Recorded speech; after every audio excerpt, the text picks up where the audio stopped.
Naomi, I'm so glad to see you today. Thank you for joining me for this conversation about your training so far. Could you start by just telling me a little bit about yourself? Anything you'd like, where you're from originally, where did you go to school? Thank you. My full name is Naomi Kafumbu. I am originally from Lilongwe, central region of Malawi. That's where I was brought up and was born. I done my primary school in Lilongwe, but I went for my secondary school in Mzuzu in the north at Marymount, and later on ended up at the College of Medicine in Blantyre. I come from a family of four children. I'm the last born, so I am like I get all the goodies at the end. Yeah, Indeed. I think that's a little bit about me. Yeah. When did you first know you wanted to be a doctor? So my story, just in brief, of course, started when I was 5 years old.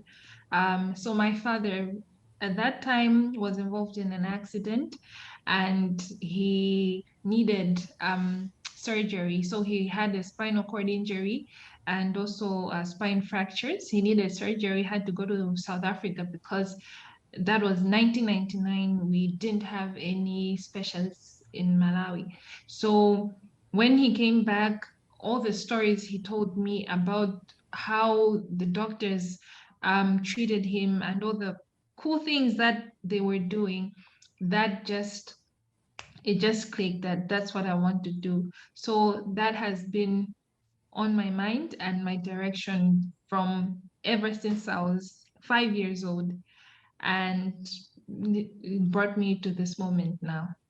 Yes. Beautiful, beautiful. Ichabod, it's so good to see you in place in Blantyre. Tell me a little bit about yourself. Fine. Where did you grow up and where did you go to school? Well, my full name is Ichabod Junior Mhone. I was named after my father, and I'm 29 years old. I did my school, my primary and secondary school up north, because I was I was born and raised up north in the northern part of Malawi. And my passion, I'm a curious young man, and my passion was to have an innovative mind, and I was so much interested in equipments. So growing up as a kid, I really loved playing around with equipments, cameras, and other sorts of equipment. So yeah, um, after doing my education in Zuzu, I got selected at College of Medicine, where I then became a doctor. And I love pharmacology and physiology. That's why I ended up being studying anesthesia. So in a nutshell, yes, that's Ichabod. How did you choose anesthesia as your specialty? Well, why I chose anesthesia, practicing as a medical doctor, I rotated through different departments, and almost each and every department where they were specialists, they ended up consulting anesthesiology, either for pain or critical illness. So that baffled my mind, that why are they consulting an anesthesiologist? Why can they manage this case? That's when I knew that anesthesia is broad and there's so much science in it. It encompasses all specialties as medicine, surgery, obstetric, all fields of medicine, they encompassed in anesthesia. Henceforth, I thought anesthesia is the way to go, because I didn't want to confine my mind into one specialty, either thinking of medicine or thinking of surgery. I think that would be boring. After all, I also need to have some time out. So I think anesthesia will also give you time for your family since I'm growing up soon, I'll be a family man. So I think anesthesia was the way to go. What has surprised you so far about your training? So maybe not surprising me so much, but I did not expect it to be this busy and like time consuming. I'd say I rarely have a minute to do other things like personal things and the like. If I'm off work, it means I'm either trying to rest or I'm trying to study and catch up. And resting is also it also comes like a sacrifice to certain things. So things tend to pile up. So I think I take it as part of growth. I accept and I believe I'm growing up, and all these are responsibilities that come with growth and adulthood. Ichabod, you had some delays getting to Blantyre and starting the anesthesia program. Could you tell us a bit about that? Where were you working and what were you doing? Well, initially, I was a senior medical officer working in the northern part of Malawi, Lumpi District Hospital. And it was quite a challenge to get a transfer from Lumpi to Blantyre. So there was also politics and bureaucracy, which was played. And finally, after 3 months down the line, I finally get cleared and I started my training at Queens. Currently, I'm 1 month old, working and training at Queen Elizabeth Central Hospital. The district hospital that you just came from, is that Rumfi? Yes, indeed. It's Lumpi District Hospital. I'm thinking they miss you there. Oh, certainly they do, because when I was there, we were only five medical officers, and one got transferred out, went to Kenya. She got married, and that left us four. And I was really playing a critical role, since I was leaving the district hospital. We just won a research grant from the Ministry of Health. So I was doing a research. I wrote a research proposal, and I was one of the successful candidates in Malawi out of the 21 participants, the whole country. And they saw potential in me that I might eventually bring to the district. But yeah, I had to follow my passion. That may have been part of the reason it was difficult to let you go and delayed your start. So Naomi, can you tell us some of the rewards or the positives that you've encountered, maybe some gratitude over these first few months of training? An example is we had a patient, and a young woman. She was in her 30s. She was a known diabetic who had a diabetic foot. So she needed an amputation. So she was actually referred from one of the district hospitals, Balaga. They did an amputation the first time, but it was not healing. It got infected. Gangrene was like rising up. So that's when they referred her, because they didn't know what else to do.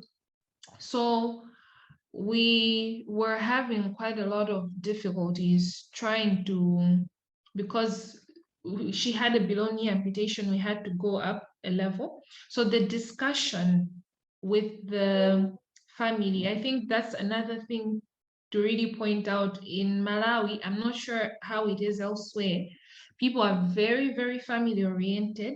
They can't make a decision if their family disagrees to it, according something regarding to their health. So even the patient knowing that she was very sick, she would have died, only the family could really give the permission for her to get the above knee amputation. So we really struggled trying to talk to the family, discussing, and we did the above knee amputation, which was it was a bit too late. We ended up having to debride it a bit higher, almost getting to do a disarticulation. But then, lucky enough, she responded well to her antibiotics. She went back home with a completely closed wound. We didn't even do like a delayed closure. It was just by secondary intention. So that was very rewarding because I think I learned trying to build trust. I think in our setting isn't that easy. One contributing factor is, I think, a matter of age. I think if compared to other, what people are more used to, we are sort of like young, too young to be the doctors they think they want to see, like an old man with gray hair.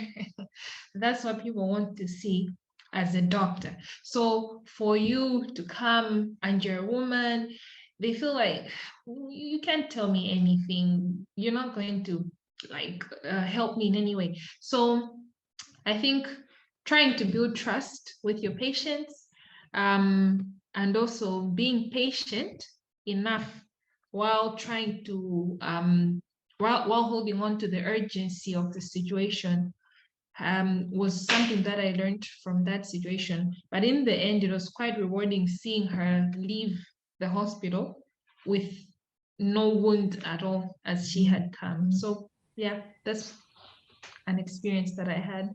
That's amazing to hear a success story like that, because I know when we first started working at Queens 10 years ago, that was much of what we heard, is that people were reluctant to go to Queen Elizabeth because they heard that you went there to die. Yeah. Which is, a terrible thing, but it's because of the delays and Yes. the seriousness of the case when they finally arrive sometimes. Yes, exactly. It's good to hear positives. Ichabod, can you share some moments of gratitude or some rewards that you've seen working with your patients so far? Whereas for me, it has helped me grow mentally mature, considering that there were cases which I came across and my judgment, my emotions, I had to make judgments not based on my emotions, but based on clinical judgment. For instance, there was on my last call, which was on Saturday, no, my last call on Sunday, there came a burglar who robbed a colleague's doctor's house. He broke into the house and eventually he ended up stabbing the maid within that house. And fortunately enough, people who were around came in and did some mob justice to the burglar, and he sustained severe head injury to the extent that he was on the verge of collapse. Then well wishers brought the patient to the hospital, and then we had to decide put the patient on ventilator or not. Eventually he will die, but we had to make a critical judgment whereby we ended up putting the patient on ventilator because of our emotions. We had to go based on our clinical judgment, not based on our emotions. So yeah, it was quite challenging in terms of how you weigh your judgment. Ventilators are something that have become a common word in the world today. It used to be that only physicians would talk about ventilators, and now we all know what they are. How many ventilators do you have at Queens? We only have 4 ventilators in the ICU, and in the main operating rooms, we have the ventilator machine, rather the anesthetic machine used for breathing support for patients. But otherwise, we only have 4. But with the coming in of COVID-19, they are renovating the ICU space. With the scenario which we had, there was a very, very important person who passed because we didn't have that space, theater space. So they are building a structure which will accommodate extra 4 beds, if not 6, which 2 will be reserved for very, very important people. But otherwise, we only have 4 ventilators. As for Mr. James, having been there, so since it's a pediatric unit, as one entity, it only has 4 ventilators. And if I can appreciate what you're saying, it's a pretty important decision to place a patient on a ventilator, because you want to make sure that they are available for the patients who have the best chance of survival. Indeed, that's what our immediate bosses, our consultants, have been echoing now and again. That considering the rules, the constitution in Malawi doesn't allow us physicians to withdraw care from a patient. So once you put a patient on ventilator whose prognosis is very poor, it's like you have hindered a patient who may benefit from that bed. So you really need to, before putting a patient on ventilator, there are phases which you need to go through. You have to consult your immediate consultant on cover, that discuss the case, whether the prognosis is poor or not. And if the prognosis is poor, you need to stand your ground, regardless of what the surgeon or the medics or other intensive specialties in emergency medicine are saying. But you need to stand your ground and say that we're not taking this patient in because there is no any other therapy plan towards the patient, and the outcome seems to be very, very poor. So that indeed has been echoed by our immediate bosses, and he once said that you shouldn't let your emotions overcrowd your judgment. So again, I've realized that life is precious, very, very precious, and it's just a matter of seconds that you can be alive now and you can be dead whilst you're still on theater table. This is really a big deal. The Connexa curriculum beginning for the College of Anesthesia and all of the registrars who are in training currently. I know you're new into the registrar courses and training, but what do you think the impact is going to be, in your country once you're all finished and placed into service?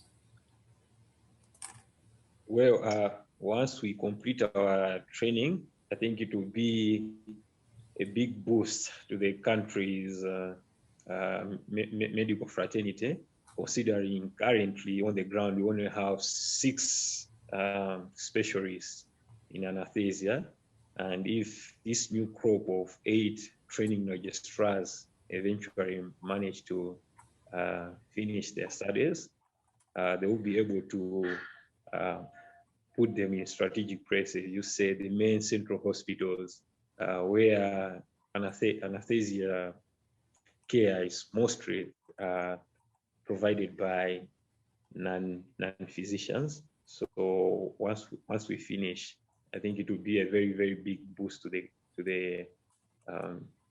it will evolve the anesthesia, the way we provide our anesthesia care in Malawi, it will be a very big blessing to Malawi as a nation. It's exciting. It's got to be exciting to be part of such a new venture, and just the exponential growth that's out there. Naomi, how will that impact your work as a surgeon? I think it's going to be very impactful in Malawi as a whole. I feel like everyone is really excited, not just their class, but honestly, I feel like every surgeon is really excited because I think it's going to make things easier. And I also feel like not just this is not just going to be good on the work part, but also um, it will create like a snowball effect. There's 8 being trained now, which means there's going to be 8 um, teachers to teach anesthesia. So that's going to multiply. So we're going to have more anesthesiologists in Malawi. So it's a really good thing. Well, and it's very exciting too about you and your cohorts, your colleagues in the surgical training, because as few anesthesiologists as you have in Malawi, you really have a large shortage of surgeons as well, MD surgeons. Yes. Where do you have to work after you're ready, after you're finished? What are your plans for the future? So after I finish, I have plans to subspecialize in trauma surgery.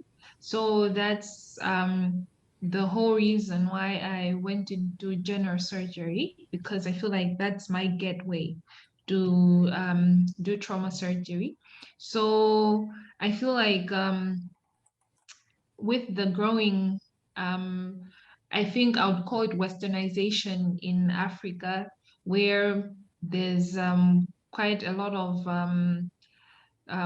vehicles, industries, and even I would say violence with guns and all that. I feel like that's going to be an area that really needs to be filled.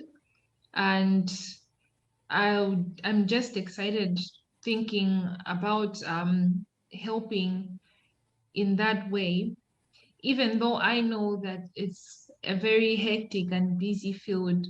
But I just like the idea of the adrenaline rush, being the first person to sort the patient out before someone comes to smooth things out in the end. So that's my plan. Um, and yeah, where exactly I'm planning to stay, whether it's in Queens or going back home in Lilongwe, I'll see when the time comes. But yeah, that's the plan. And what do you think, what role can Physicians for Peace play in helping you realize your dreams? So I think at the moment, I'm ever so grateful that I did get this opportunity, that Physicians for Peace is sponsoring my general surgical training. So this is quite a very big step to the rest of the future. So I think so far it's really playing quite a large role.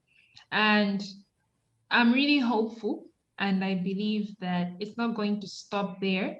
Um, I feel like Physicians for Peace really has quite a lot of interest in Malawi, and you really are interested in um, all these plans and things that we are inspired about pursuing here on the ground, and you really show that you're interested to help us meet those things. So I really believe that on my part, it's not going to end on me just being a general surgeon. I think the ideas that I have that would really help Malawi, furthering me into doing trauma surgery, I really believe I'll keep getting assistance from physicians for this, because it's really interested in helping Malawi. Yeah. Well, indeed we are, and we're very excited to see your enthusiasm and your commitment too, Naomi. Thank you. Ichabod, what are your plans once you complete your training?